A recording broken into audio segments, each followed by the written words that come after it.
These latest headlines from ABC15 are sponsored by Lerner and Rowe Injury Attorneys. One call, that's all. Hi there, I'm Kaylee O'Kelly with your top stories from ABC15 Arizona. Your health this holiday season, top of mind for us right here at ABC15. And now there are some new concerns when it comes to bird flu. It is growing among some health experts anyway. One point of concern, the spread of the disease among cattle. Nearly 900 herds across 16 states have tested positive. The disease prompting a Portland-based pet food company to issue a nationwide voluntary recall after a house cat in Oregon died from eating one of its products, which tested positive for bird flu. Meanwhile, in the state of Washington, bird flu killed more than half of the big cats at a sanctuary there. We've been talking about this. There have been several cases of bird flu around the valley, including an outbreak at Wildlife World Zoo, leading to the death of 5 animals there. The watchdog group Citizens for Responsibility and Ethics filed a complaint with the Federal Elections Commission, alleging Arizona Senator Sinema used campaign money to fund upwards of $200,000 in personal travel, meals, catering, and lodging. The complaint says Sinema's spending may have broken federal campaign spending laws and should be referred to the Justice Department for investigation. Senator Sinema has not commented on this complaint. Some new funding to tell you about to bring more clean energy to rural America. The USDA announcing more than $4 billion in energy investments through the Empowering Rural America program. The funding will create thousands of jobs, drive down electricity costs for business owners, and reduce climate pollution annually by 11 million tons. Here in Arizona, Trico Electric is getting $43 million to develop solar energy and battery storage across the state. The ABC15 Smart Shopper team looking out for you today. Gift cards are certainly a popular way to treat some on Christmas, right? Maybe you got one. But according to a recent study, nearly $21 billion in gift cards do go unspent. The financial experts say if you did get one, it is best to use it as soon as you can to avoid losing or maybe forgetting about it. Sometimes there are a few gifts that do end up getting returned.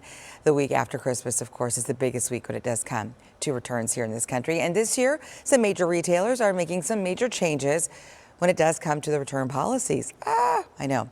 Dan Grossman has more. Two things can be true. You can be a good person and still feel a ping of disappointment when you unwrap your Christmas gift. To find Dear Aunt Sally got you a light-up Christmas sweatshirt that says Santa's VIP.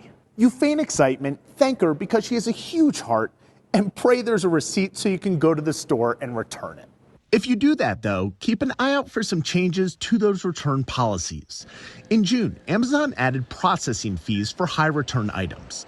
That charge varies as it's based on an item's popularity and how often it's returned. But good news, shoes and apparel are accepted because of sizing issues, so you can still get rid of that sweatshirt without a penalty.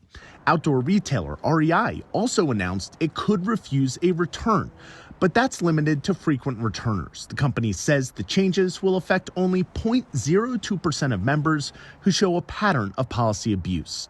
Similar changes are at Target, which announced it reserves the right to also refuse refunds suspected of fraud. The changes come as cases of fraud have increased in recent years. The National Retail Federation estimates return scams cost retailers over $100 billion in 2023 alone. That's after $743 billion in items were returned. By the end of 2024, the group estimates that number will rise to nearly $900 billion. So you can thank the wardrobers out there who return used items, or those who fake receipts for stolen goods, or even the people who replace high-value items with knockoffs for all these changes. And don't forget to thank Dear Aunt Sally for the sweatshirt. She meant well. Dan Grossman, Scripps News, Denver.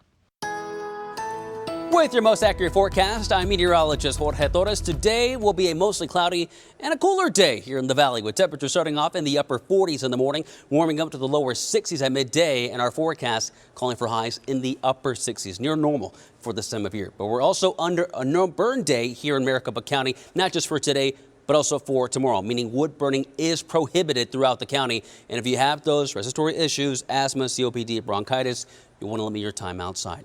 Highs today across northern Arizona will remain in the mid-40s for areas like Flagstaff, Heber, and Show Low. 50s throughout central parts of the state from Payson to Prescott and Sedona too. And across southern Arizona, those highs remaining in the upper 60s to even lower 70s in a few spots. Your 7-day forecast showing those temperatures climbing back to the 70s in the valley tomorrow all the way to the beginning of the new year. Meanwhile, up in the high country, perhaps a flurry or two today in Flagstaff, but mainly dry for a while. And warming up beginning this weekend with highs back in the 50s.